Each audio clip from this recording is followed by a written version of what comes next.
नमस्कार, living India news देख रहे सभी दर्शकों का बहुत बहुत स्वागत। मैं हूं आपके साथ नेहा शर्मा। आप देख रहे हैं हमारा खास बुलेटिन मारा हरियाणा। इस बुलेटिन की शुरुआत करेंगे बड़ी खबर के साथ। रणजीत चौटाला का बयान सामने आया है। संपत सिंह पर तंज कसते वो नजर आए हैं। संपत सिंह को लेकर हुक्का भरने वाला बयान दिया है कि उन्हें हुक्का भरने के लिए रखा गया था। हुक्का वाले बयान से अब सियासत जो है वो गरमाई हुई है। देवीलाल का नाम लेकर चौटाला पर वार किया गया है। आईएनएलडी पर भी टिप्पणी की है। संपत सिंह को लेकर राजनीति अब गर्मा गई है। रणजीत चौटाला का विवादित बयान सामने आया है। मंत्री बना दिए गए देवीलाल, अब फिर आईएनएलडी में चौटाला, ये उनकी तरफ से कहा गया है। हरियाणा की राजनीति में बयानबाजी इससे तेज हो गई है। चौटाला का बड़ा हमला सामने आया है। पूर्व मंत्री रणजीत चौटाला का संपत सिंह पर विवादित बयान। कहा है कि हुक्का भरने उन्हें रखा गया था। चौधरी देवीलाल मंत्री बन गए, उन्हें तो केवल हुक्का भरने के लिए रखा गया था। साथ ही बड़ी बातें उनके प्रति कही गई है। दरअसल हरियाणा के पूर्व सीएम ओपी चौटाला के छोटे भाई और पूर्व बिजली मंत्री रणजीत सिंह चौटाला ने एनएलओ के राष्ट्रीय संरक्षक प्रोफेसर संपत सिंह को विवादित बयान से घेर दिया है। रणजीत चौटाला ने पिता और पुत्र उप प्रधानमंत्री चौटाला देवीलाल का नाम लेते हुए कहा है कि संपत सिंह को तो उन्होंने हुक्का भरने के लिए रखा था। एक बार उनका बयान आपको सुनवाते हैं। तुमको तो किसी को बना दें, तो देवीलाल फूले भरपूर बोडे वालों को बना दिया, पता नहीं कि जगन्नाथ को बना दिया, तो भाई संपत भी बन गया। कई बार संपत सिंह के खिलाफ नहीं हूं, पर बच्चा थोड़ा बता दूं जानकारी के लिए। वो गांधी दिलीप हुआ करते थे बट्टू से, जो साहब पे आए, बोले बोल वही गांधी, बोले भाई छोड़ने लगा दे। संपत ने पिए राष्ट्र तुम्हारा होकलियो बनना ठावा देखो ठीक हमारे ठिकाना हो रहा है। तो भाई संपत ने होकलियो बनना लगाया और संपत ने भी मंत्री बना दिया। जब सब बहुत लंबे समय चला दिया। अब कई जगह घूम घाम गया, फिर कटी संपत फिर उठो इन्हें आ गया। 1977 से 82 तक मैं ही देखता था इस हल्के को, याद है ना जी पुराना। और भाई उस वक्त से अब कहाँ पहुंच गए वो, मैं उस पर कुछ नहीं कहूंगा।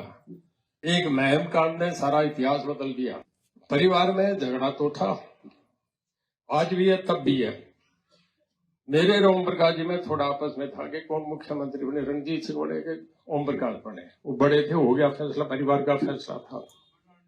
अब भी मैंने कहा था हमारे बड़े भाई जो ओम प्रकाश जी का, जब वो नहीं रही दुनिया में, लोग आ रहे थे, बहुत भीड़ हो रही थी, मैं लोगों की भावना समझ रहा था। मैंने उस बात को चर्चा शुरू करा, सारे हरियाणा में चर्चा था कि भाई परिवार इकट्ठा हो जाए।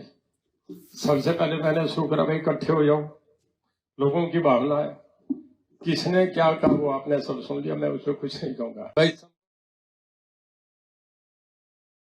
संपत सिंह 5 नवंबर को कांग्रेस छोड़कर एनएलओ में शामिल हो गए थे।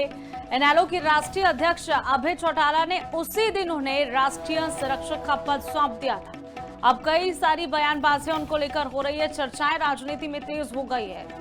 घूम फिरकर आईएनएलडी में आ गए, यानी कि एनएलओ ज्वाइन कर लिया। पहले कांग्रेस में थे, काफी लंबा उनको चला दिया गया, इतने लायक नहीं थे, ये भी कहा है कि उन्हें तो सिर्फ केवल और केवल हुक्का भरने के लिए रखा गया था। प्रतिक्रिया जानने की कोशिश करेंगे, उनकी इस पर क्या प्रतिक्रिया सामने आएगी वो भी आपको बताएंगे।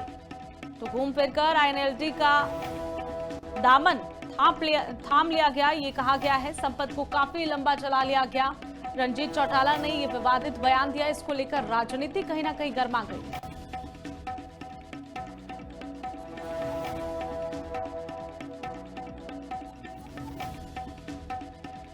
देखिए, हुक्का भरने रखा गया था, मंत्री पर बयान दिया गया है। बड़ी जानकारी आपको दे रहे हैं और उनका भी पक्ष जानने का प्रयास करेंगे। संपत सिंह का इस पूरे मामले में क्या कहना है, उनसे भी बातचीत करेंगे इस पूरे मामले में।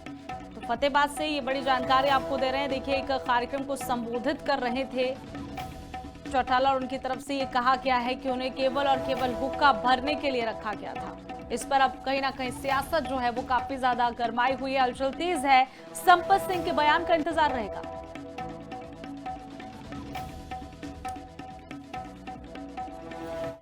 वहीं खबरों में आगे बढ़ते हैं। एचपीपीसी और एचपीडब्ल्यूपीसी की मीटिंग जारी है। सीएम नैब सिंह सैनी की अध्यक्षता में ये मीटिंग हो रही है। वहीं आपको बता दें कि विभिन्न सरकारी विभागों के साथ इस मीटिंग को किया जा रहा है, बातचीत की जा रही है। खरीद, टेंडर और इसी के साथ ही इंफ्रास्ट्रक्चर प्रोजेक्ट्स पर भी चर्चा जारी है।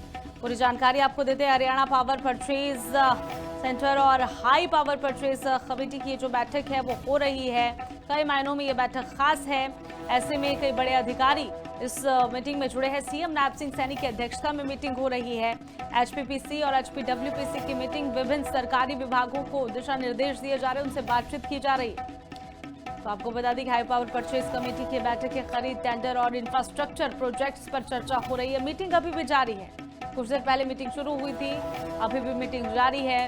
हालांकि संभावना है कि थोड़ा लंबा चलेगी ये बैठक। सीएम नैब सिंह सैनी की अध्यक्षता में मीटिंग हो रही है। वहीं आपको बता दें कि कई मायनों में ये बैठक जो है वो खास है। विभिन्न सरकारी विभागों के अधिकारी इस बैठक में मौजूद है। सीएम नैब सिंह सैनी अध्यक्षता कर रहे हैं। बातचीत जारी है सरकारी विभागों के अधिकारियों के साथ। खरीद, टेंडर और इंफ्रास्ट्रक्चर प्रोजेक्ट्स पर चर्चा होगी।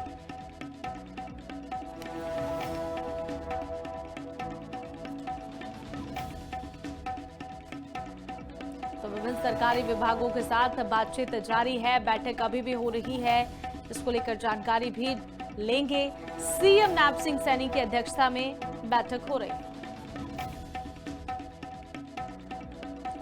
इस खबर पर ज्यादा जानकारी के लिए संवाददाता मृदुल हमारे साथ फोन लाइन पर मौजूद है। मृदुल, क्या कुछ जानकारी है? बैठक चल रही है, कितनी देर चलेगी? जी बिल्कुल, आपको बता दें कि चंडीगढ़ स्थित हरियाणा निवास के अंदर हाई पावर परचेज कमेटी और high power bulk purchase committee की बैठक जो है वो जारी है। और इस बैठक के अंदर तमाम विभागों को लेकर जो है खरीद की जा रही है। इस बैठक के अंदर हरियाणा के मुख्यमंत्री नैब सिंह सैनी जो है वो इस बैठक की अध्यक्षता कर रहे हैं। इसके साथ ही हरियाणा के कैबिनेट मंत्री विपुल गोयल जो है वो भी इस बैठक के अंदर मौजूद हैं। और तमाम अलग अलग विभागों को लेकर जो है इस बैठक के अंदर जो है आज खरीद की जा रही है। इसके साथ ही आपको बता दें कि तमाम अलग अलग विभागों के जो अधिकारी हैं वो भी इसमें मौजूद हैं। चीफ सेक्रेटरी जो है वो भी इस बैठक के अंदर मौजूद हैं। और कई वेंडर्स जो है वो भी यहाँ पर आए हुए हैं। और लगातार मुख्यमंत्री जो है अपनी समीक्षा के अंदर जो है ये सारी जितने भी खरीद आज होनी है वो कर रहे हैं। अपनी अध्यक्षता के अंदर उनकी खरीद हो रही है। ताकि आपको बता दें कि पहले भी ये बैठकें कई दौर पे हो चुकी हैं और काफी महत्वपूर्ण बैठकें रहती हैं, क्योंकि मुख्यमंत्री की मद्देनजर ये सारी की सारी खरीदें जो है वो की जाती हैं। ठीक है, बिल्कुल। थोड़ी देर पहले सीएम नैब सिंह सैनी पहुंचे थे, तमाम आला अधिकारी पहुंचे थे। वो तस्वीरें भी हम स्क्रीन पर लगातार दर्शकों को दिखा रहे हैं। मृदुल, जानकारी दीजिए कि कितने लंबे समय ये बैठक चलेगी? स्वाभाविक है कि इसमें कई सारे यहाँ पर जो है फैसलों पर मोहर लग सकती है, यानी कि कई सारे फैसले हो सकते हैं। हाई पावर परचेज कमेटी की बैठक हो रही है, क्या जानकारी है? कितना लंबे समय ये बैठक चलेगी? स्वाभाविक रूप से लग रहा है कि बैठक थोड़ी लंबा चलेगी। जी बिल्कुल, निश्चित तौर पर ये बैठक जो है काफी लंबी चलने के आसार हैं, क्योंकि सुबह 11 बजे बैठक की शुरुआत हुई है और करीब शाम के 4 से 5 बजे तक ये बैठक जो है इसके चलने के आसार है, क्योंकि अलग अलग विभागों के लिए जो है इस बैठक के अंदर खरीद की जाएगी। जी चलिए, शुक्रिया मृदुल तमाम जानकारी के लिए। तो सीएम नैब सिंह सैनी की अध्यक्षता में बैठक हो रही है। एचपीडब्ल्यूपीसी की बैठक जो है वो जारी है। खबरों में आगे बढ़ेंगे। हांसी में पुलिसकर्मी और बैंक मैनेजर में भिड़ंत हो गई, आपस में भिड़ते नजर आए सड़क पर और वीडियो भी वायरल हो रही है। बैंक मैनेजर भिड़ा है पुलिसकर्मी के साथ, 8,000 रुपए का चालान भी काटा गया है। दरअसल बीच सड़क पर चालान को लेकर यह पूरा हंगामा हुआ। मौके पर वीडियो भी सामने आई है। एसआई बोला, तू बड़ा अफसर हो गया तो क्या करूं, चालान तो काटूंगा। बैंक मैनेजर का 8,000 रुपए का चालान काटा गया है। बैंक मैनेजर ने बदतमीजी करने के यहाँ पर आरोप लगाए हैं कि पुलिसकर्मी ने बदतमीजी की, उसके बाद मैंने भी बदतमीजी की। दस्तावेज होने के बावजूद भी, तमाम डॉक्यूमेंट्स उसके पास थे, उसके बावजूद चालान काटा गया है। दरअसल हरियाणा के हांसी में पुलिस चेकिंग के दौरान एक यहाँ पर इंस्पेक्टर और पंजाब के लुधियाना में तैनात सीनियर बैंक मैनेजर के बीच तीखी बहस हो गई। खूब बवाल कटा है बीच सड़क पर। भाई मारे मटर हो गया सारे कागज है मेरे पास में और सारे दिखाने को तैयार हूँ। बताओ क्या देखना है आपने? बोलो कागज क्या क्या देखना आपने? बोलो क्या कागज चाहिए आपको? बोलो। कुछ नहीं करना यार, लो इंपाउंड कर, बदतमीजी करी, चालान बड़ा इंपाउंड कर। लो देखो, इसे ऐसे घड़े बैठे मने मेरी शिकायत कर दियो आप। शिकायत क्या होती है आपस की? भाई मारे मटर हो गया उरे, 8 लाख की चोरी होगी। देखो गाली दे रहे हैं, मर्डर को भी गाली दे रहे हैं, देख लो। मर्डर हमारी चेकिंग करना भी गुनाह है क्या? इसको तो अपनी वो प्रेस्टेज की लगी। आपको मैं चेकिंग करने से मना नहीं कर रहा। आप चेकिंग करो 100 बार, मेरी गाड़ी पूरी खुली पड़ी है, यहीं पे चेकिंग करो। बना ले यार वीडियो तो डीएल बस करने दो ना। ये पता है इन्होंने कराया क्या है पता है आपने? Seat belt. मैं, मेरी मम्मी ने, प्रीति ने, दोनों देखिए- बच्चा ने लेके जाऊँ तो उड़ते हैं, और वो मकान देखने खातिर रुक गया मैं। ये आगे चेकिंग के लिए खड़े थे, इन्होंने ये कहा ऐसे रुक रुक के कैसे जा रहे हो, कहाँ जा रहे हो? तो देखिए पूरी बहस का वीडियो आपने देखा। मैनेजर ने कहा कि मेरे पास पूरे कागजात है, उसके बावजूद भी आप बदतमीजी कर रहे हैं। एसआई लगातार गालियां भी दे रहा है, वो सुना नहीं सकते। उन्होंने कहा है कि मैं चालान काटूंगा, चाहे तू बड़ा प्रधानमंत्री हो, मैं क्या करूं। इस तरीके की बातचीत जो है वो वीडियो में रिकॉर्ड हो गई है। मैनेजर ने खुद वीडियो बनाई है। इस खबर पर आंसी से हमारे साथ संवाददाता जुड़ चुके हैं। क्या कुछ जानकारी है इस खबर को लेकर? जी, पूरा मामला घटना जो घटित हुई है सेक्टर हांसी के सेक्टर 5 की है, जहां जो सीनियर मैनेजर जो लुधियाना में कार्यरत है, हम बात करें विक्रांत मामल जी की, जो अपने घर से निर्माणाधीन को इनका घर था सेक्टर 5 में बनाया जा रहा था, जिसको देखने के लिए ये वहां जा रहे थे कि अचानक सेक्टर 5 में ही टीसीआर जो लगी हुई थी हांसी पुलिस की, जो कर्मचारी थे वो बाहर खड़े थे गाड़ियों को रुकवा। बिल्कुल केशव, वो तो वीडियो हम दिखा चुके हैं दर्शकों को। ये जानकारी दीजिए कि गलती किसकी थी। यहाँ मैनेजर कह रहा है कि तमाम कागजात उसके पास है, उसके बावजूद एसआई बदतमीजी का आरोप लगा रहा है। हालांकि वीडियो में साफ तौर पर देखा जा रहा है 8,000 का चालान भी काट दिया गया। पूरा मैटर सुलझा या नहीं, गलती किसकी थी, सामने आया कुछ? जी, अभी तक फिलहाल इस बारे में सामने नहीं आ पाया है, क्योंकि जो विक्रांत मामल जी का जो पक्ष है, जो मैनेजर है, उन्होंने साफ साफ कहा है कि इसकी शिकायत हम इकट्ठे होकर पूरे शहर के इकट्ठा कर एसपी साहब को करेंगे, ताकि इस कर्मचारी के खिलाफ कार्रवाई होनी चाहिए। क्योंकि जो इन्होंने जो व्यवहार इन्होंने हमारे साथ किया है, मेरे परिवार के साथ किया है, ऐसा गलत है, बिल्कुल करना बिल्कुल था। चलिए, शुक्रिया तमाम जानकारी के लिए केशव। तो देखिए यहाँ पर बीच सड़क पर बवाल हुआ है। तमाम यहाँ पर आपको बातचीत भी सुनाई है दोनों के बीच में, क्या पूरा बवाल हुआ। अब पूरे मामले में ये निकलकर निष्कर्ष सामने आया है कि पुलिस ने चालान काट दिया और यहाँ पर इस मामले को रफा दफा किया गया। वहीं अब खबर रेवाड़ी से है। रेवाड़ी में आवारा पशुओं का आतंक देखने को मिल रहा है। बीच सड़क पर आपस में दो सांड भिड़ गए। दरअसल वीडियो सोशल मीडिया पर वायरल हो रहा है। बाल बाल हादसे से चालक बचा है, कार चालक बाल बाल बचा। पशुओं को यहाँ पर बुजुर्ग जो है महिला की मौत हो गई थी अभी कुछ दिन पहले पशुओं के हमले से। इसी तरीके से स्थानीय लोगों में दहशत है। इसका समाधान की मांग लगातार की जा रही है। हालांकि देखिए, लोगों द्वारा ही पशुओं को सड़कों पर छोड़ा जाता है।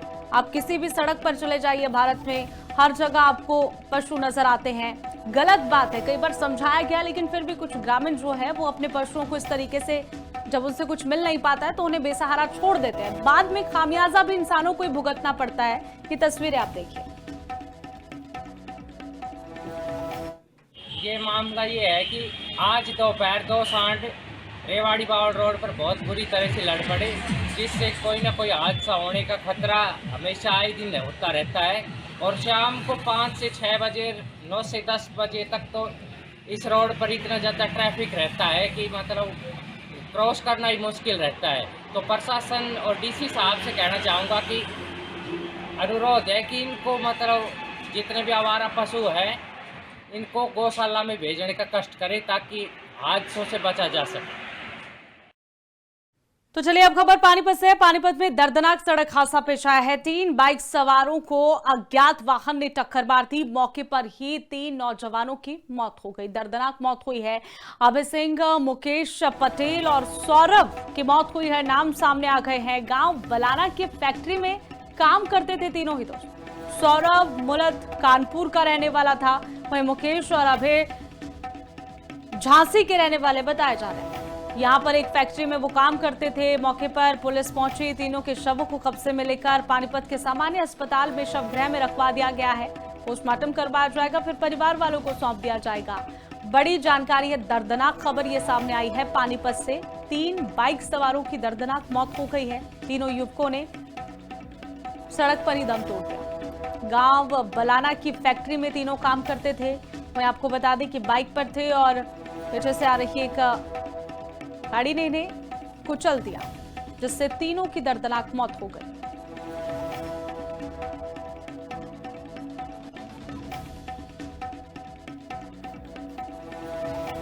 पानीपत से ये दर्दनाक खबर सामने आई है। 3 बाइक सवारों की अज्ञात वाहन ने टक्कर मारकर उनकी जान ले ली, एक तरह से कहा जा सकता है। हालांकि किसकी गलती थी इस बारे में अभी पुलिस जांच पड़ताल कर रही है, लेकिन 3 युवकों की 3 नौजवानों की दर्दनाक मौत की खबर सामने आई है। दुखद घटना है। नाम भी तीनों के सामने आ गए हैं। गांव बलाना की एक फैक्ट्री में काम करते थे तीनों, एक कानपुर का है, 2 झांसी के निवासी, ये जानकारी है। गांव बलाना की फैक्ट्री में कार्यरत थे तीनों ही नौजवान। तो अज्ञात वाहन ने कुचला, टक्कर मारी, तीनों की मौके पर ही मौत हो गई। पुलिस मौके पर पहुंचती है। तीनों के शवों को सामान्य अस्पताल में ले जाकर पोस्टमार्टम के लिए रखा गया है और बाद में परिवार वालों को सौंप दिया जाएगा।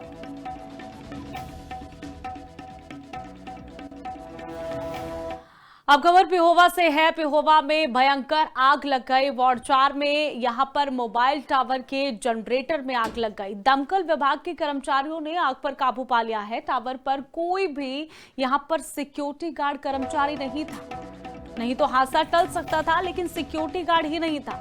स्थानीय लोग टावर को हटाने की यहां पर कई बार शिकायत कर चुके हैं, मांग कर चुके हैं, लेकिन किसी ने उठाया नहीं और ऐसे में अब जाकर खामियाजा भुगतना पड़ा। कुरुक्षेत्र के पिहोवा शहर के वार्ड नंबर 4 में स्थित मोबाइल टावर के जनरेटर में आज सुबह भयंकर आग लग गई। आग की सूचना आसपास के लोगों ने दमकल विभाग को ली। कर्मी पहुंचे हैं और आग को बुझाया गया। ਸਾਡੇ ਗੁਆਂਢ ਦੇ ਵਿੱਚ ਟਾਵਰ ਲੱਗਾ ਹੋਇਆ ਜੀ। ਇਹ ਜਨਰੇਟਰ ਸਵੇਰੇ ਅੱਗ ਲੱਗ ਗਈ ਤੀ ਕਰੀਬਨ 7:30 ਵਜੇ ਇੱਥੇ ਜੀ। ਇੰਨੀ ਜ਼ਿਆਦਾ ਅੱਗ ਸੀਗੀ ਕਿ ਪੁੱਛੋ ਨਾ ਜੀ। ਨਾ ਫੋਨ ਕਰਦੇ ਤੇ ਆਸੇ-ਪਾਸੇ ਦੇ ਘਰ ਸੜ ਸਕਦੇ ਸੀ। ਨਾ ਇੱਥੇ ਸਿਕਿਉਰਿਟੀ ਗਾਰਡ ਹੈਗਾ ਜੀ, ਨਾ ਹੀ ਕਦੇ ਕੋਈ ਇੱਥੇ ਆਂਦਾ ਹੈਗਾ। ਔਰ ਇਸ ਟਾਵਰ ਦੀ ਇੰਨੀ ਪ੍ਰੋਬਲਮ ਹੈਗੀ ਕਿ ਅਸੀਂ ਬਹੁਤ ਸਾਰੇ ਜਣੇ ਬਿਮਾਰ ਰਹਿੰਦੇ ਆ। ਸਾਡਾ ਗੁਆਂਢੀ ਇੱਕ ਚਾਚਾ ਹੈਗਾ, ਹਸਪੀਟਲ ਦਾਖਲ ਹੈ, ਉਹਨੂੰ ਦਮੇ ਦੀ ਬਿਮਾਰੀ ਹੋ ਗਈ ਇਹਦੇ ਕਰਕੇ। ਸਾਡੇ ਬੱਚਿਆਂ ਨੂੰ ਬਿਮਾਰੀਆਂ ਨੇ, ਸਾਨੂੰ ਅਸੀਂ ਖੁਦ ਬਿਮਾਰ ਰਹਿੰਦੇ ਆ। ਮੇਰੀ ਮਿਸਿਸ ਨੂੰ ਖੁਦ ਬਿਮਾਰੀ ਹੈਗੀ। यहाँ पे 15 साल से रह रहे हैं। इससे पहले टावर लग गया था, यहाँ पे घर 1-2 थे, पर उसके बाद हमने बहुत रिक्वेस्ट करी है, एसडीएम साहब के पास भी एप्लीकेशन डाली है, अखबार में भी निकलवाई है कि भी यहाँ पे रिहायशी इलाका है, छोटे छोटे बच्चे खेलते हैं और टावर जो है बहुत खतरनाक है। यहाँ पे बिजली का काम है। अब देखो कितनी खतरनाक आग लगी हुई थी। यदि ये रात को आग लगती तो यहाँ पे पता नहीं क्या हादसा होता। तो चलिए अब बात करते हैं हिमाचल प्रदेश की। बजट सेशन का आज पहला दिन है और हंगामेदार पहला सत्र आज पहला दिन रहने के आसार पूरे नजर आ रहे हैं। राज्यपाल के अभिभाषण से इसकी शुरुआत हुई। दरअसल आरडीजी पर विपक्ष को घेरने की संभावना यहां पर लगाई जा रही है। विधानसभा अध्यक्ष ने सत्र से पहले सर्वदलीय बैठक भी बुलाई। एक सर्वदलीय बैठक में तमाम जानकारी दी गई है बजट को लेकर। हिमाचल प्रदेश विधानसभा का बजट सेशन आज से शुरू है। दोपहर बाद 2 बजे से शुरू हो रहा है बजट और इसकी शुरुआत राज्यपाल शिव प्रताप शुक्ल के अभिभाषण से होगी। अभिभाषण के बाद शो का द्वार होगा। सदन की कार्यवाही से पहले ही दिन यहां पर जो है सदस्य कार्य मंत्री हर्षवर्धन चौहान सदन में राजस्व घाटा अनुदान यानी कि आरडीजी बंद किए जाने को लेकर सवाल उठा सकते हैं। इस पर बातचीत हो सकती है। सबसे बड़ा मुद्दा तो हिमाचल प्रदेश में आरडीजी का ही है। आरडीजी जब से बंद हुआ तब से कई सवाल उठाए जा रहे हैं। इस खबर पर विशेष जानकारी के लिए हमारे साथ हमारे संवाददाता शिमला से योगराज फोन लाइन पर मौजूद है। योगराज, क्या कुछ जानकारी? आज पहला दिन है सत्र का, पूरा हंगामेदार रहने के आसार नजर आ रहे हैं।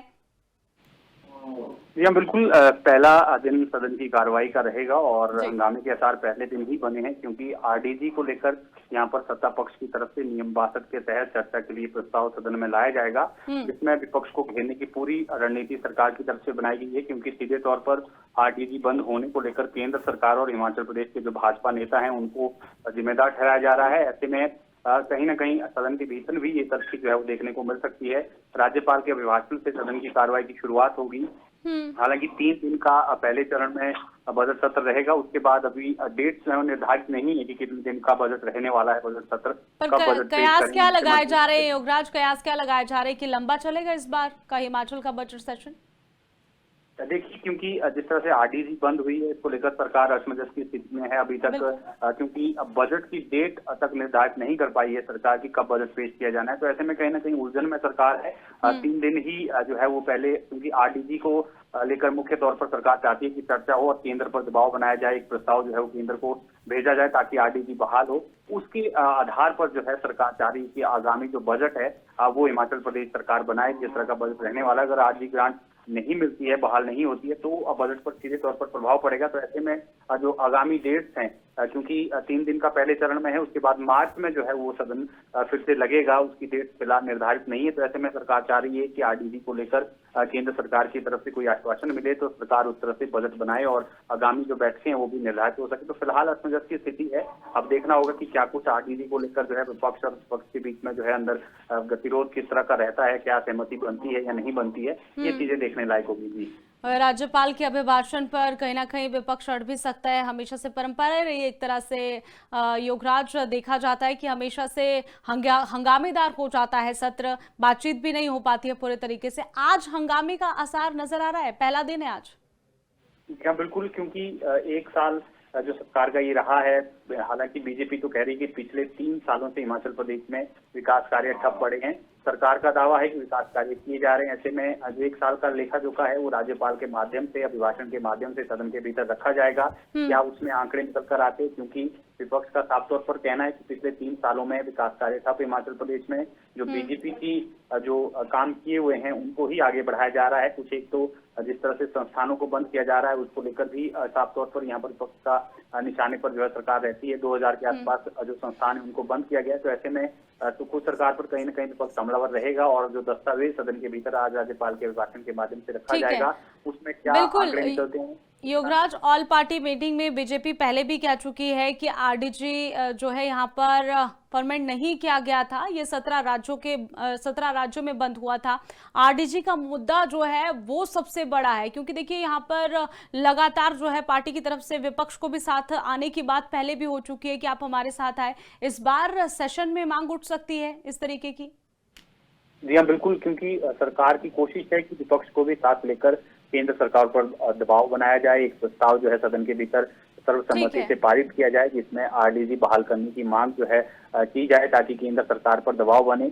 मुख्यमंत्री लगातार कह भी रहे हैं कि अगर विपक्ष के विधायक अगुवाई करते हैं तो उनकी अगुवाई में दिल्ली जाने के लिए तैयार है, प्रधानमंत्री से बातचीत के लिए तैयार है। चलिए ठीक है योगराज, ठीक है, शुक्रिया तमाम जानकारी के लिए। तो इतिहास में पहली बार बजट सत्र 2 चरणों में हो रहा है, दूसरे चरण की तारीख अभी तय होनी है। फिलहाल इस बुलेटिन में इतना ही, मुझे दीजिए इजाजत। देखते रहिए लिविंग इंडिया न्यूज।